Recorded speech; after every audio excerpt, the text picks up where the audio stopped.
stream, the broadcast. So you want me to speak first and then you will ask questions, or you'll ask questions? How does it work? I'll ask the first question, and then you have, as you wish, the time you need to give a speech, and then probably a couple of questions from me and from people who will join the stream. Okay, perfect. That's great. Okay, dear participants, we're very happy to see you here today. We're organizing a meeting with former ambassador of India to Jordan, Libya, and Malta, Mr. Trigунайат. He's also secretary of the Association of Indian Diplomats and a distinguished fellow in leading India's think tank. Mr. Trigунайат has extensive knowledge of the Middle East and certainly has a very profound knowledge of India's foreign policy. And in this discussion, we would like to address the growing role of India in the Middle East. There has been a lot of talk recently about the potential competition among the global powers in the Middle East, certainly among the US, China, and Russia. But of course, India has also a great role to play in the Middle East due to its connection to the maritime routes between India and Middle East, the Indian Ocean, due to the great presence of Indians in the Gulf countries, and of course, due to the food security issues in the Middle East and the overall regional agenda that concerns Iran, that concerns the different local conflicts in the Middle East. So in this discussion, we would like to have a chance to get an Indian perspective on the Middle East. So how does India view the Middle East? What is the importance of this region for India? And how does India see its role in the Middle East? How can it probably help build peace in the region, improve economic cooperation, etc.? So, Mr. Ambassador, the floor is yours.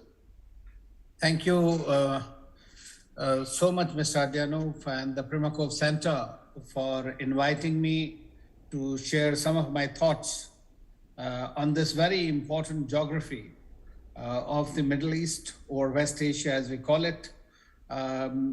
Its importance is, as you know, because of the way it is located, the geostrategically, because of the oil that is there, energy sources, and the role that the region has begun to play, especially the major powers. And as you know, that like anywhere else, there have been cyclical changes in the region. And for example, we used to have Egypt as a great power, the Syria, the Iraq, all those major powers today are no longer in the forefront of activities there, or the policy churning. That has started veering more towards the Gulf countries, which are the oil-rich countries. More importantly, Iran, Saudi Arabia, and Qatar, or UAE for that matter. At the same time, we have two other states like Oman and Kuwait, which have been acting more like the facilitators for dialogue among these countries. So you have the geopolitical contestations, you have the geo-economic contestations, you have the geo-religious contestations in the region.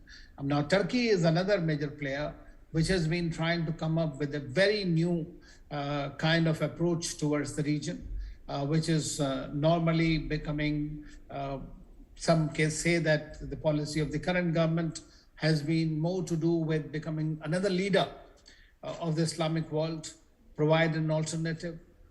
We have also seen that in the region, especially the Gulf countries and Turkey, as well as Iran, really trying to not only increase their own heft in the politico-strategic domain, but also militarizing their foreign policy.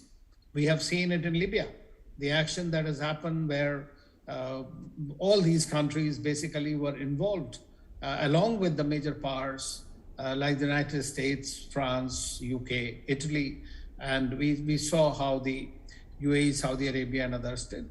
And it continues. Russia also plays a role there. Now, what we are looking at today's region, it is extremely important that the region remains stable. And that is very important from India's perspective, because India considers this region as its extended neighborhood, not only for historical connect, or the way that you mentioned about the ports and the maritime connectivity that happens, the trade that happens through with the Bab al-Mandab or other choke points, Hormuz and others. So India is also a resident power in the Indian Ocean. So therefore, Western Indian Ocean acquires greater significance and importance for India in the changed scenario today that we are looking at in the Indo-Pacific context. So these are the geostrategic requirements. When it comes to the bilateral domain, India is very, very dependent on this. For example, nearly 70% of India's energy is procured from these countries in the Middle East. These countries also play a greater role in India's food security, because we import large-scale fertilizers from these countries, or the phosphates from them, or urea that is produced in countries like Oman, Tunisia, and several others. So that is one. Secondly, another very important, as we call it, that the three basic pedestals of India's policy with the Middle East is, or West Asia is, number one, economy, and number two is energy, and number three is expatriates, the Indian diaspora. The Indian diaspora, we today have roughly about 9 million of them. And they are working there. They have been helping contribute into the development of these countries. At the same time, they have also helped India by way of foreign exchange. For nearly 10% of India's foreign exchange of about $60 to $70 billion annually has been coming from these countries. So India's position in the Middle East has been very strong all along for historic reasons. But then post 1947, and when these countries became independent, especially in the 70s, and when they got oil, then there was a greater Islamic factor also began to play in these countries, as you know. Very often we have in India, because being a secular state, we were unable to project that India is the second or third largest Muslim nation in the world. But Pakistan, on the other hand, was able to play that it was an Islamic nation and therefore it needed Islamic support. So for decades, their policy was more Pakistan-centric. With India, the relationship was more transactional. Means we buy oil, people are working there, and those, there is an exchanges which are more commercial rather than emotional. Of course, there is a P2P connect which has been extremely strong between India and the region.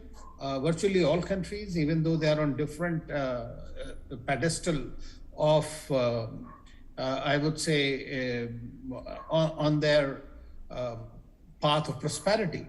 Some are very, very rich, the others are very, very poor and are being helped by these countries. India has been helping them also.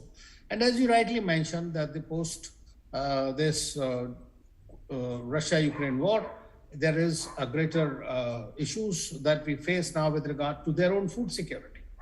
All these countries are interested in India because India has been an agricultural country.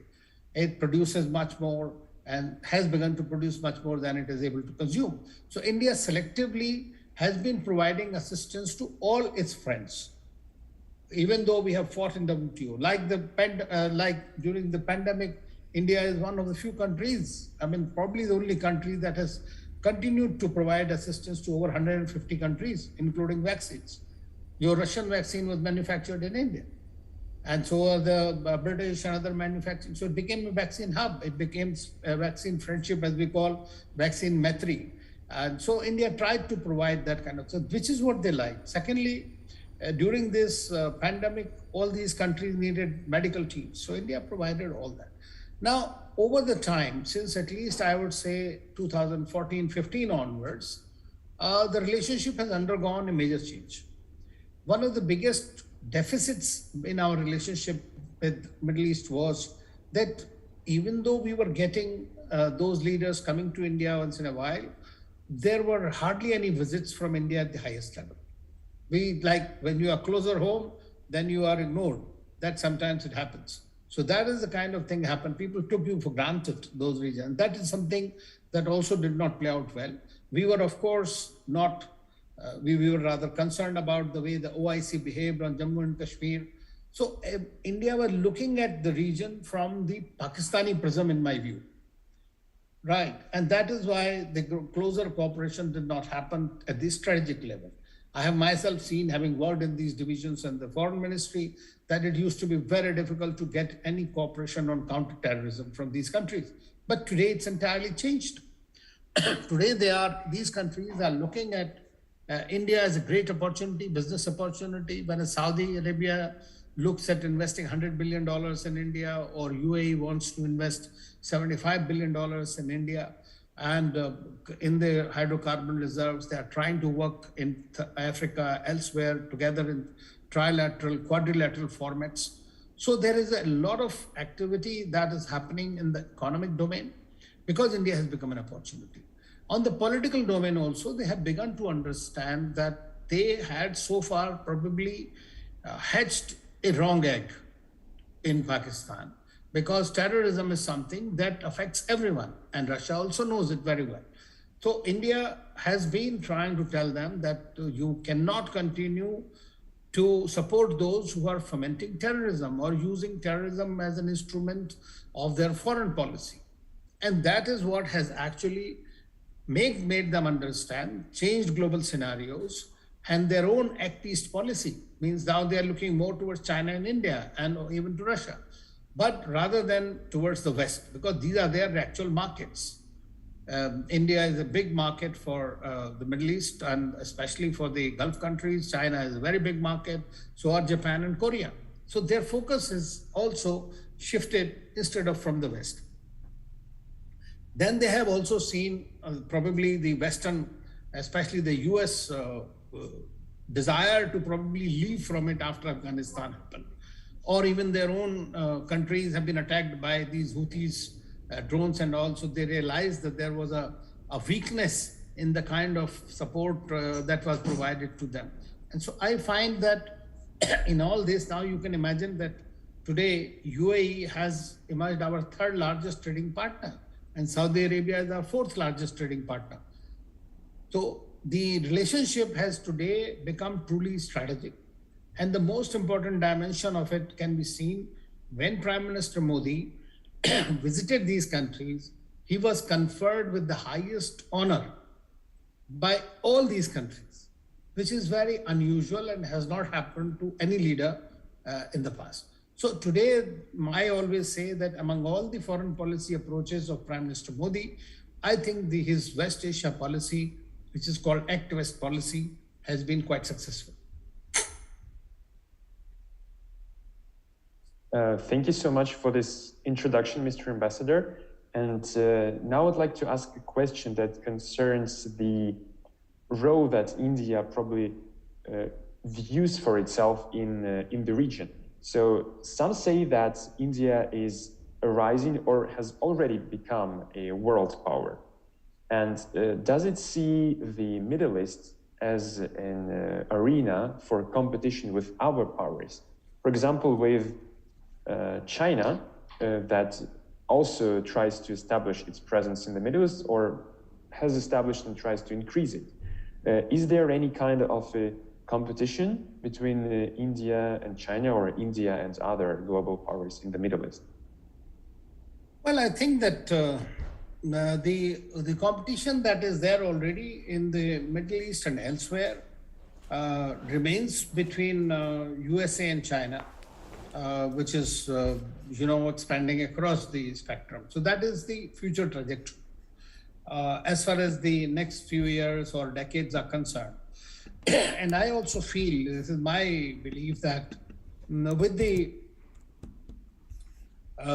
Russia-Ukraine war now, the way it has moved, or the way it is likely to end eventually, we would be probably entering into a Cold War 2.0, which would be a very different kind of a Cold War, because we will see a greater weaponization of various financial instruments, energy, food, and everything.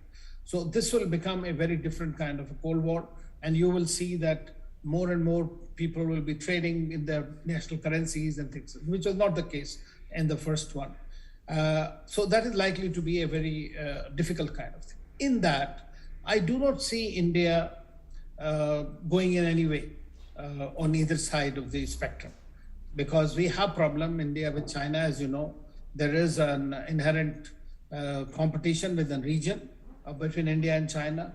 So far, India and China have followed a policy of competition with cooperation. China is still our second largest trading partner, and we have large number of mechanisms. For 40 odd years, the relationship on the border and the geopolitically was quite okay. And Prime Minister Modi and President Xi Jinping had developed a reasonably good relationship. We cooperate in BRICS, we cooperate in SCO, we cooperate in RIC, in which Russia is also a major partner. But at the same time, we find that China's policy, if you take Pakistan into account, or if you take the other countries in the region, which we call a string of pearls strategy, so it is there to contain India within the region. That is how it's perceived here. And then we know that China has become an aggressor on the borders. So this is remaining. Now, China has obviously looked itself as a global power, and it wants to, also has in the BRI context, has developed great relationships with most of these countries in the Middle East. From Iran to Israel, it has very good relationship with everybody, doing projects. Now, India considers West Asia as its natural habitat and a natural extension of its relationship because of the historic reasons. And most of the West Asian countries do look at India in the same prism, in the same manner, apart from its business potential or market potential. So I see that India, which has stood firmly as far as Palestinian cause is concerned, it was the first non-Arab country to recognize PLO, you know that. They were also, when President Trump decided to declare Jerusalem as the capital of India, opposed it at the UN. So, and we are providing tremendous assistance to Palestine. Till the Palestinian issues did not resolved, the region will continue to have problems. That is also there. So India wants to play that role of, if necessary, as you know that even in the case of anywhere, wherever it is required, the parties ask, India has offered to play a constructive role in the region. So far now there has been a certain change in our policy with regard to Palestine-Israel cause. Now the policies have been dehyphenated. They are not linked between that we can have good relations with Israel, but we can have good relations with Palestine. It is not either or kind of situation that no longer exists. So it is that you have relationship with each one. But I believe personally that now that you must have heard about something called I2U2, which is often called as West Asian Quad and all. Now we are working in that direction. We are also working on bilaterally. We are working in a regional manner. We are with GCC grouping, with the Arab League, we have signed agreement. So India is moving more into a regional and sub-regional format out of the bilateral context. So that is something where a lot of diplomatic capital will be required. For example, there are a large number of hotspots, be it in Syria, be it in Yemen, be it in Libya, everywhere else, or Iraq for that matter, which are going to cause a major problem and will demand a very proactive kind of a foreign policy from India. And I think India is gearing towards it now. So much, Mr. Ambassador. And you mentioned I2U2 as the new, probably ad hoc alliance between Israel, the UAE, India, and the United States. And I wanted to ask you about the I2U2 precisely, since the online summit of the leaders of the 4 countries took place in the summer. And after that, the countries agreed to continue cooperation in many different areas. And so far, we've seen the UAE and India signing deals on energy cooperation, building solar power plants in India, and on food security as well. So what can probably be the further agenda for I2U2? how can India, what's the purpose of this alliance? Why can't it be reduced to bilateral relations between India, the UAE, India, Israel? What can be the agenda? Yeah, you know that today we are living frankly, in an age of minilaterals. I would not call it as an alliance, because India abhors the word alliance, unless it is the International Solar Alliance, you know.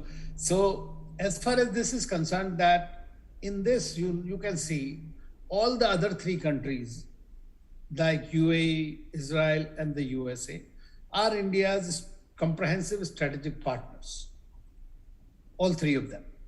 So for India, this makes an easy sense to converge.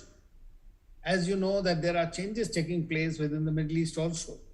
There are new alliances. There is a closer rapprochement between Israel and Arab countries that is happening after the Abraham Accords were signed. Recently, we have seen that Israel and Lebanon have also, signed a maritime deal. Now, so that all is happening. And if you know that in 1992, and I was at the time looking after the region in the foreign ministry, when we decided to fully establish our diplomatic relations with Israel in 1992, we had met President Arafat, and he welcomed it. He said, it's a very good idea. You can perhaps be an interlocutor. And that's how, so India continued its path on building the relationship. So today our technology relationship, as you know, with Israel is very strong. Security matters. With UAE, as I said, is our third largest trading partner in that sense. But then each country has certain synergies. For example, India, Israel, and UAE can jointly work together in agricultural sector for food security in Africa. And they're looking at that possibility. There have been 6 sectors that have been identified for working together. Now, as you know, even the other Quad, India is looking to become a part of somehow of the global and value supply chains, in which so far we have been absent. So India wants to become a part of these global value supply chains, in which all partnerships are welcomed and are not against anyone. I mean, that is something which India has maintained as its clear relationship, that this particular dimension has nothing to do with any other third country or fourth country in that. So as long as we have, every country brings something on its table. India brings a huge market, a great opportunity for technology absorption, and these countries need that. UAE has the capital. USA also brings some technologies. So I think in that sense, you can see a lot of synergies that are being harnessed in this I2U2. Okay, thank you so much. That was a very good answer to this question. And probably the last one that considers the Middle East. India has enjoyed good relations with the Gulf countries, but Gulf countries see a threat coming from Iran, which is located very close to them, which has very powerful military capabilities, and that is perceived as a major threat to their national security. Of course, taking into consideration its nuclear program, which now seems to be very, very far away from being curbed, as far as we know from the US announcements that they are not considering the nuclear deal as possible in the near future. So does India see a role for itself in the nuclear deal issue? Because it has been largely because China has been playing a big role in it. The Security Council permanent members have been playing a great role in it. So can this be a potential area for increasing India's role in the region, or India doesn't see it as an opportunity in the region? Well, as far as the situation in Iran is concerned, you know, India and Iran relationship, again, a very historic and civilizational relationship. And it's virtually, I would say, and extremely close and truly historic in many sense because of the exchanges, because of the history that is there between Persia and India. So there, India stands. There also are strategic partners. We have Chabahar Port, as you know, which is being built by India as a connectivity to Central Asia and to a North-South transport corridor and to Afghanistan. Now, so Iran has a very critical strategic role as far as India is concerned. But you know that under the US sanctions of CAATSA and others, India had to nearly stop imports of its oil from Iran, which was, for example, like 11 to 12% of its total requirements used to come from Iran. And that is what Iranians were not very happy. They tried to understand India's position because the Indian companies are global companies, they're working in the US and all, so they naturally could not have imported. But they're saying now that, okay, you are importing from Russia despite the threat of sanctions and everything. Now you should start importing from us also. So that's a dilemma that India has. We recently had the meeting of the ministers, the Prime Minister also met. And I think that this is some of the things that they want to do and ask India to do. Recently, Iran has also joined SCO, you know, and so it has become a partner in the Shanghai Cooperation Organization. And we are continuing to work on the Chabahar Port and other connectivity projects, bilateral trade and everything, irrespective of the American sanctions or whatever it is. So I think that as far as the nuclear deal is concerned, as you know, when America walked out of Trump, India had regretted it very badly and, you know, had said that this is not good for the region, not good for the world. But the superpowers have their own agendas, their own policies, and the leaders can do anything and they get away with it sometimes. But they have brought this whole region to the to really on the verge of disaster, and but fortunately Biden tried to come back to the deal, but then there are other pressures on them. But I find that what is happening is that the Gulf countries have begun to understand that USA probably cannot be relied upon blindly. They will have to work out their own arrangements. They have to work out their own relationships. So they are developing closer relationships with China, with India, with Russia. And as not necessarily 100% an alternative, but as something to fall back upon. That is what they're doing. At the same time, what they're doing is, and which is a very desirable thing, is they're trying to come out some kind of a rapprochement among themselves. We are seeing Saudi Arabia and Iran talking. We are via Iraq. We are seeing that UAE and Iran have virtually normalized the ties. There is a close relationship. Qatar and Iran are very, very close. Oman and Iran are very close. So among all these countries, we are finding that they are looking at some kind of a regional security mechanism, if they can. I mean, I don't say that they are going to be a permanent friendship among them, but something called modus vivendi. If that happened among them, that will be a very good thing for the region, for the world, frankly. May not necessarily for the superpowers, but definitely for them, because see, Saudi Arabia is the largest importer of the US weapon systems in the world. So obviously they would not like to, but today the relationship between Saudi Arabia and USA is at its worst. So you remember that first question you asked me, and I told you what role India will play in the time when you will have Cold War 2.0. Now you see the more and more of these Gulf countries, which are rich, and the Middle Eastern countries are beginning to take independent stance of the superpowers. They want to have their own voice and exert it also. India also exactly follows the same policy, which I call as a strategic autonomy. So there is going to be an emergence eventually, in my view, a nations for strategic autonomy in which India will play a prominent role, and all these countries might be associated in that. Thank you, Mr. Ambassador. And now we have one question from one of the viewers that concerns the topic that we haven't touched upon yet. Well, you mentioned it in your introductory speech about the three pillars of Indian policy in the Middle East: energy, economy, and expatriate workers. So this concerns the expatriate workers, and so in the wake of the Qatar FIFA World Cup, there have been many reports about the human rights abuses of expatriate workers in Qatar, in the construction site, etc., and not only in Qatar, but in many other countries.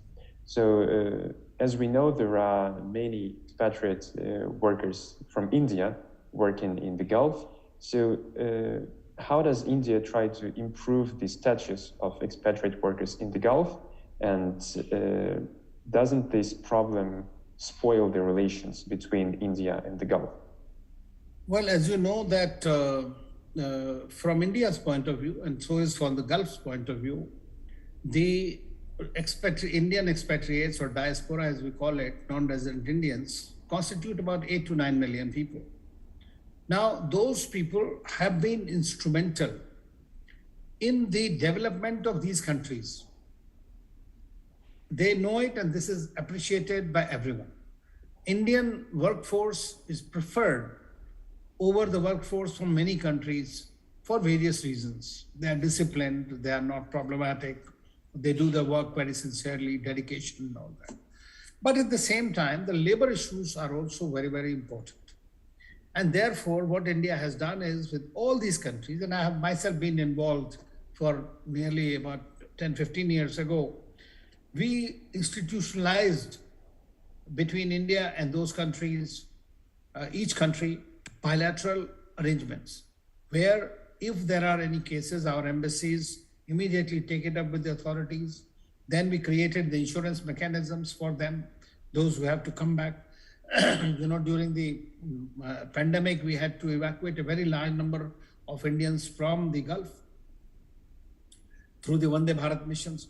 So one thing is for sure that there might be incidents which are highlighted in the media, but on a 24/7 basis, our embassies are fully watching this. We are engaged with the local authorities at every step of the way to secure the welfare of our nationals when they are there. And this is a very serious matter in all our bilateral relationships and engagements. It does not spoil the relationship because every time we take it up, an issue with the local authorities, they are very receptive to it and they come to the rescue of it. Sometimes what happens is that some officials somewhere create a mischief, and that leads to a very major media story. It is not to say that there is no exploitation of labor. Of course there is. But now the institutional mechanisms are very strong, I must say. And the countries in the Middle East also need not forget that in their countries, they need the manpower from different countries, be it India, be it Philippines, or anywhere else from South Asia. So they are important, they need them. And as long as they need them, even though they are trying to have this kind of localization of the jobs and other things in their countries. So I always say that now, as these countries are moving in a very different direction, you see, they are all diversifying from the oil resources. They will be far more sanguine about their own development minus the oil resource. They will be moving into the AI-driven industries.